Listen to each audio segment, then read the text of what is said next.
નમો નમઃ. ઓમ અવતારે શ્રી પુરુષોત્તમાય નમો નમઃ. સ્વામિનારાયણ હરે સ્વામિનારાયણ હરે.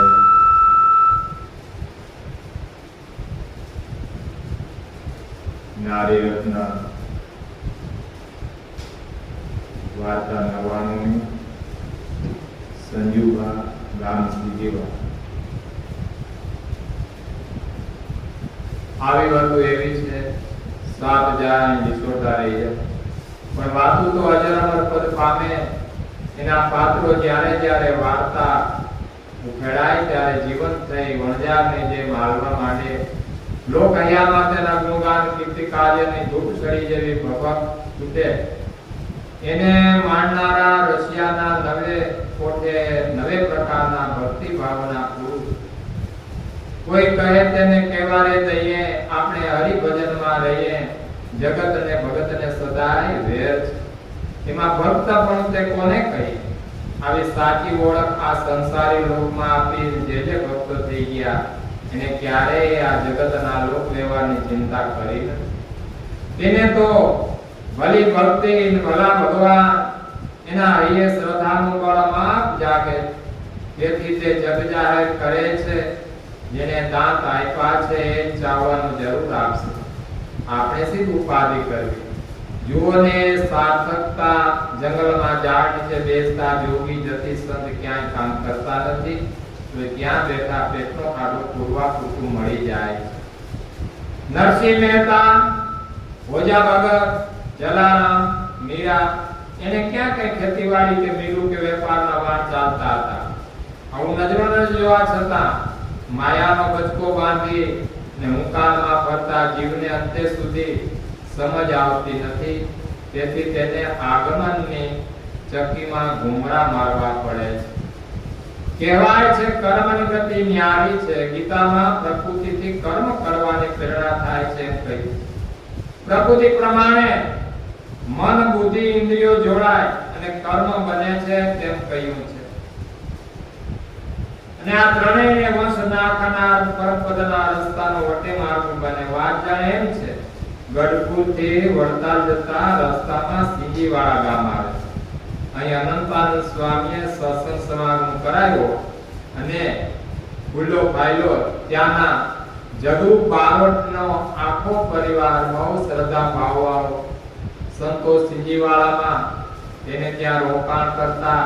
ત્યારે તેના ભોજન ઉતારવાની વ્યવસ્થા જગુ બારોટના પત્ની સંજુબા કરતા. પ્રથમ વખત શ્રી હરિ જ્યારે સીંજીવાળા પધાર્યા ત્યારે તે ગામની ભાગોળે ફૂલની છાયામાં આરામ કરવા બેઠેલા.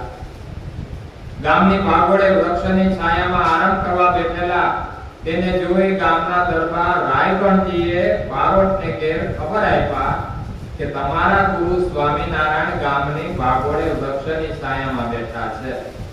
તેની સાથે સાધુ હરિભક્ત કાઠીઓ પણ છે. સમાચાર સાંભળતા જ આનંદભેર દોડ મૂકી જગુ બારોટ દોડતા શ્રી પાસે આવ્યા. દંડવત પ્રણામ કરી વિનંતી કરી બધાને પોતાને ઘેર લઈ ગયા અને સર્વેને માટે ઉતારા ભોજનની વ્યવસ્થા કરી. ત્યાંથી જગુ બારોટનો પરિવાર શ્રદ્ધા ભાવથી દિન પ્રતિદિન વધતો રહ્યો. આમ જ એક વખત શ્રી હરિ સંતો પાસતો સત્સંગીઓ સાથે ગઢડાથી વડતાલ તરફ જતા હતા. સીંજીવાળા ગામ આવ્યું. સવારનો વખત હતો. શ્રી હરિએ નક્કી કરેલું કે બપોર થાય ત્યાં વડતાલ પહોંચી જવું છે, ક્યાંય રોકાણ કરવું નથી. પણ સીંજીવાળાના અવેડે ઘોડાને પાણી પાવા ઉભા રહ્યા ત્યારે ગામના સત્સંગીઓને ખબર પડી જતા તેઓ શ્રી હરિ પાસે આવી આગ્રહ કરી રોકાઈ રહેવાનું કહેવા લાગ્યા.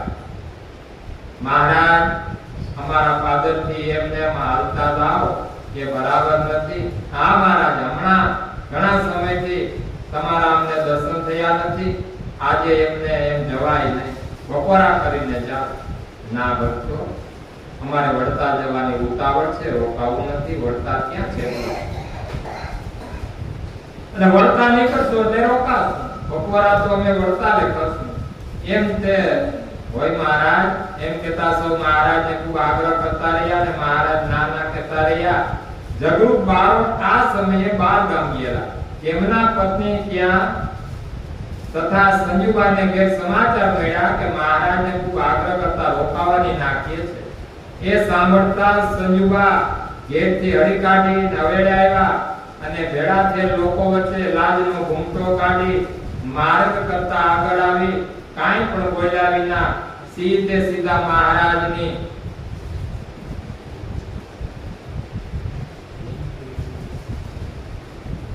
માણકી ઘોડીનું ચોકડું પકડીને ગામ તરફ દોડતા ચાલ્યા.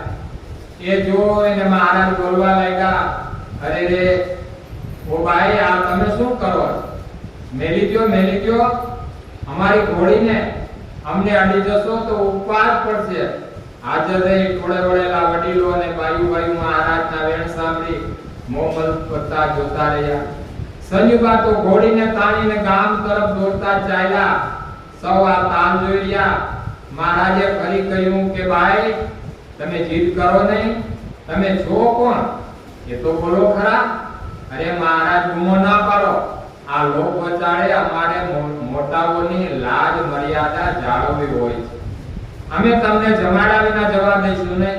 તમારે જે કાંઈ કહેવું હોય તે પછી કહેજો, નહીં તો તમારા બારોટ ઘેર આવશે ત્યારે મને ઠપકો આપશે. માટે છાનામાના થઈ અમે દોરીએ ત્યાં ચાલ્યા આવો. સંજુબાના વેણ સાંભળી મહારાજને જાણ થઈ ગઈ કે મલકી પડ્યા. એમના આગ્રહ પાસે તે ચૂપચાપ ઉતાર્યા આવ્યા અને સભા કરી સત્સંગ કર્યો. બપોર થતા ભોજન કરી અને વિદાય માંગી. મહારાજે જતા સંજુબાને કહ્યું, તમારો ભાવ સેવા જોઈ અમે પ્રસન્ન થયા છે. તમે ઈચ્છામાં આવે તે વર માંગો. અરે મહારાજ, તમારી કૃપાથી ઘરમાં કાંઈ ખામી નથી, પણ એક પુત્રની ઈચ્છા મને કોરે છે. વૃદ્ધાવસ્થામાં કોઈ સેવા કરનારું નથી. મહારાજે કહ્યું, સંજુબા, તેની ચિંતા કરશો નહીં. તમારે ત્યાં એક પુત્ર થશે જે મહામુક્ત હશે. તે તમારી સેવા કરશે, સત્સંગીઓમાં શ્રેષ્ઠ પદ મેળવશે. શ્રી હરિના વરદાનથી સંજુબાને કે પુત્રનો જન્મ થયો. તે પુત્રનું નામ તેને પ્રભુદાસ રાખ્યું. તે વાત આજે પણ સત્સંગીમાં પ્રસિદ્ધ છે. શ્રીવતમ શ્રીધરમ સર્વદેવીશ્વરમ ભક્તિધર્માત્મજં વાસુદેવાય માધવમ કેશવમ કામદાયકારમ સ્વામિનારાયણ નીલકંઠ દેવજમ સહજાન સ્વામી મહારાજની જય.